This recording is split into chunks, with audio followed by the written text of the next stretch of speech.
Debout Boulanger l'a rencontré. Greg, c'est Achille Talon, tout le monde le sait. 36 albums depuis 22 ans, des milliers de gags et des phylactères grands comme des maisons.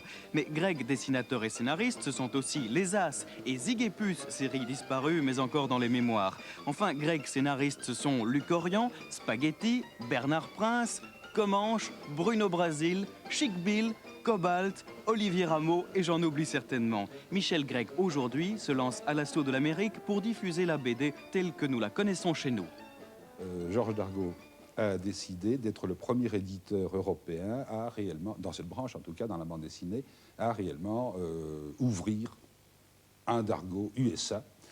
Et on a fait d'ailleurs l'erreur de tous les Européens. On s'est installé d'abord sur la 5e avenue à New York, parce qu'on disait c'est chouette.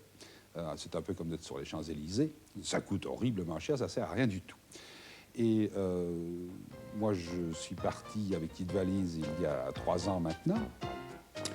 Et je voulais bien travailler à New York, mais je n'avais pas l'intention d'y vivre. New York est très bien pour faire des affaires ou pour sortir un peu, mais pas pour y vivre. Je suis donc allé un peu plus loin, dans une petite ville jouée qui s'appelle Greenwich, Connecticut, pour m'apercevoir qu'à un bout de la ville, il y avait les eaux Perrier, à l'autre bout de la ville, il y avait les eaux d'Évian, et entre les deux, il y avait 7 autres gros éditeurs qui étaient là.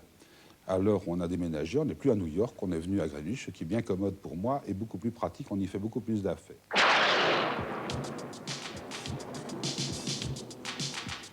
Alors aux États-Unis, la bande dessinée, ce sont les comics.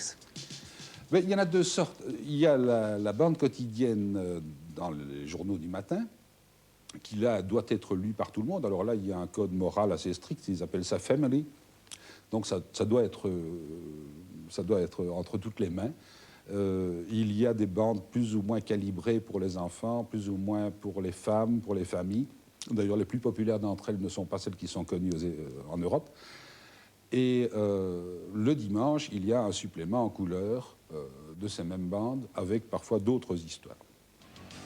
Et puis, il y a sur le côté ce qu'ils appellent les comic books, qui sont donc des magazines, maintenant à peu près tous d'ailleurs consacrés aux super-héros, Superman, Batman, Spider-Man, tout ça, dont les lecteurs décrochent à peu près à l'âge de 14 ans.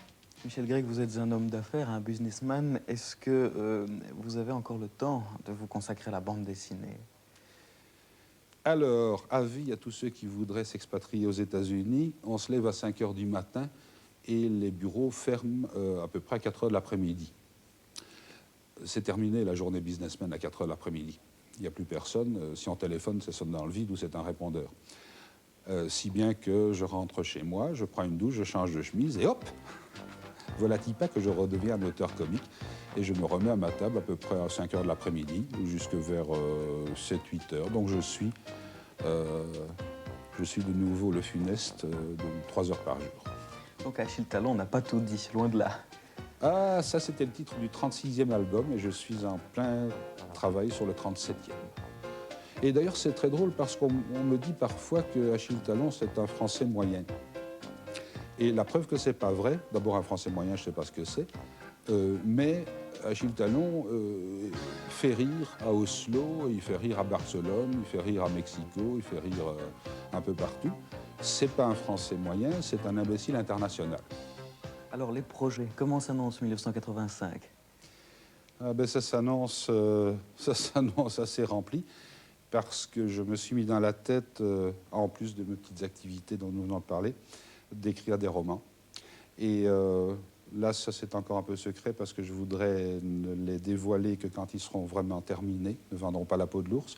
Mais enfin, il se trouve que c'est venu par une analogie avec un autre Belge. Il se trouve que M. Georges Simenon a vécu au Connecticut, où je suis à mon tour maintenant. Nous avons correspondu, il m'a encouragé à passer à cette activité-là. Et je suis en plein dedans.